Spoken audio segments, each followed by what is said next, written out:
பெங்களூரில் நடைபெற்ற துயர சம்பவம் மிகுந்த வேதனைக்குரியது.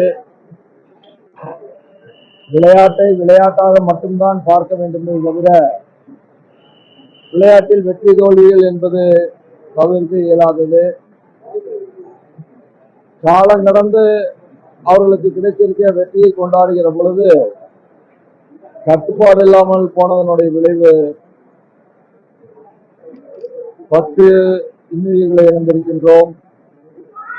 இன்னும் பலர் படுகாயமடைந்து மருத்துவமனையில் சிகிச்சை பெற்று வருகிறார்கள்.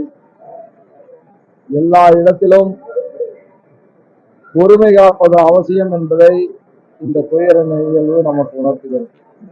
இன்னைக்கு அணி நிர்வாகம் மீது வழக்கு பதிவு அணி நிர்வாகம் மீது வழக்கு பதிவு சட்டபூர்வமாக என்ன நடவடிக்கைகள் எடுக்க வேண்டுமோ அவை எடுக்கப்படத்தான வேண்டும். அரசு ஒரு துயர நிகழ்ச்சி நடந்த பின்பு எதிர்காலத்தில் இது போன்ற ஒரு துயர நிகழ்ச்சி நடக்காமல் இருப்பதற்குரிய சில நடவடிக்கைகளை அவர்கள் எடுத்துத்தானே ஆக வேண்டும். பாதுகாப்பு குறைபாடு காவல்துறையினர் அதிக அளவில் கண்ட்ரோல் பண்ணியிருந்தாங்கன்னா சரியா இருக்கும். ஆனால் அதை மீறி இன்னைக்கு அணி நிர்வாகத்தின் மீது வழக்கு பதிவு பண்ண எந்த வகையில் அது அப்படி இல்லை. அணி நிர்வாகம் தானே பாதுகாப்பு எவ்வளவு வேண்டும் என்று கேட்டிருக்க வேண்டும். அதே போல இந்த கமலஹாசனோட படத்தை கர்நாடகாவில்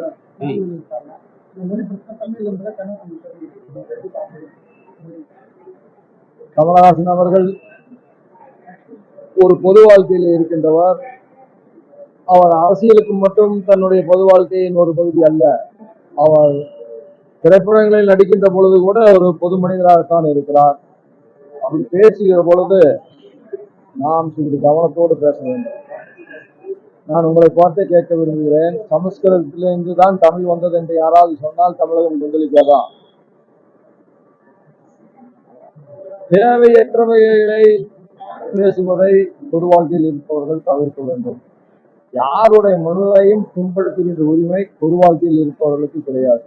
ஆகவே நாம் சற்று கவனத்தோடு பேச வேண்டும். நான் கமலஹாசன் அவர்களை கேட்டுக்கொள்வது, எதிர்காலத்திலேயாவது இது போன்ற நிகழ்வுகளில் கவனத்தோடு பேச வேண்டும் என்பதை நான் கேட்கிறேன். இது தேவையற்ற, ஏற்கனவே காவிரி நீர் பிரச்சனை இருந்து மாநிலங்களிடையில இருந்து வருகிற பொழுது தேவையற்ற கொந்தளிப்புகள் இருக்கிறது. அந்த கொந்தளிப்பு சிறிது ஆறி இருக்கின்ற நேரத்தில் இன்னொரு கொந்தளிப்பை இது உருவாக்கி இருக்கிறது. இதையெல்லாம் தவிர்க்கப்பட வேண்டும். பேசும்போது எந்த கால் வந்தாலும் தமிழகத்துல கால் அவுட் ஆஃப் கண்ட்ரோல் தமிழ்நாடு ஒரு அரசியலை பேசியிருக்கிறார். அதற்குரிய பதில் வேண்டும் என்றால் நீங்கள் அரசியல்வாதியாக இருக்கிறதெல்லாம் கேட்க வேண்டும். கவர்னர் இதற்கு என்ன பதில் சொல்ல வேண்டும்? ஆனால் ஜனநாயகம் என்பது எல்லோருக்கும் வாய்ப்புகளை மாற்றி மாற்றி தருவது என்று நான் கருதுகிறேன்.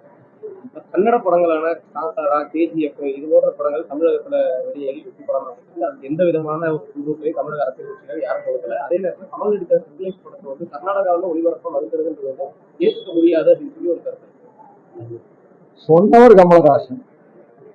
கன்னடத்தில் நடிகர் யாரும் எதுவும் சொல்லவில்லையே. தமிழுக்கு எதிராக அவர் ஏதாவது சொல்லி இருந்தால் தானே தமிழகத்தில் கொந்தளிப்பு வரும்.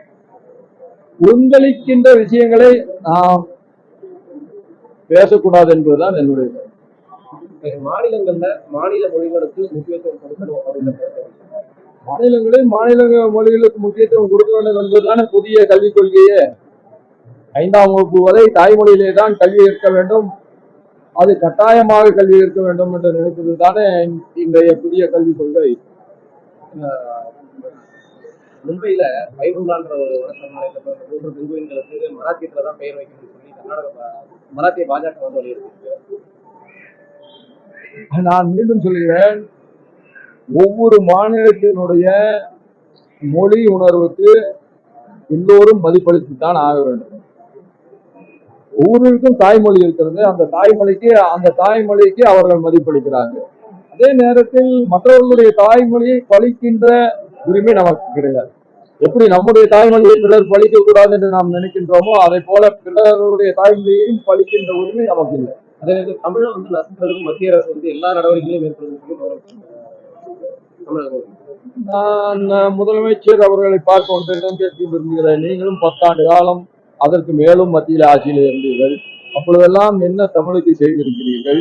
இப்பொழுது தமிழுக்கு எதிராக என்ன செய்து விட்டார்கள்? என்பதை அவர் ஒரு வெள்ளை அறிக்கையாக தர வேண்டும் என்று கேட்கிறோம். தமிழக கல்வித்துறை வந்து அதோட பாதாளத்துக்கு கொண்டு வருகிறது.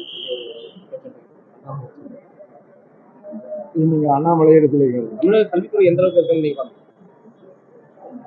கல்வி தரம் இன்னும் உயர வேண்டும் என்பதிலே அநேகமாக யாருக்கும் மாறுபட்ட கருத்து இருக்க முடியாது. நிறைய கல்வி நிலையங்கள் வந்திருக்கிறது, நிறைய பள்ளிகள் பெருகி இருக்கிறது. அந்த வகையில கல்வி பரவலாக்கப்பட்டிருக்கிறது. ஆனால் கல்வியினுடைய தரம் இன்னும் உயர வேண்டும்.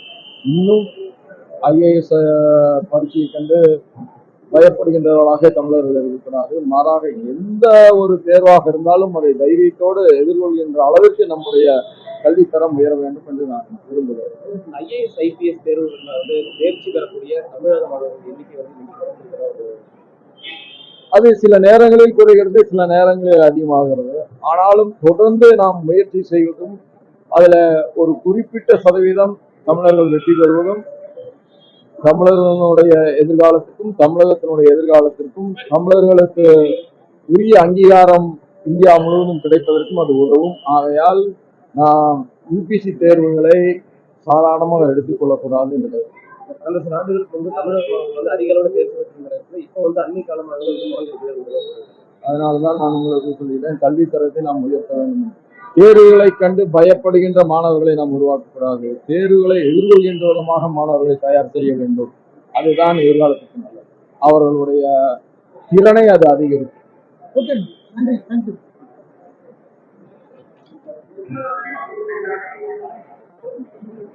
செய்திகளை உடனுக்குடன் தெரிந்து கொள்ள கீழ்க்கண்ட கேபிள் மற்றும் DTH நெட்வொர்க்குகளில் எம்நாடு செய்தி தொலைக்காட்சியை காணுங்கள்.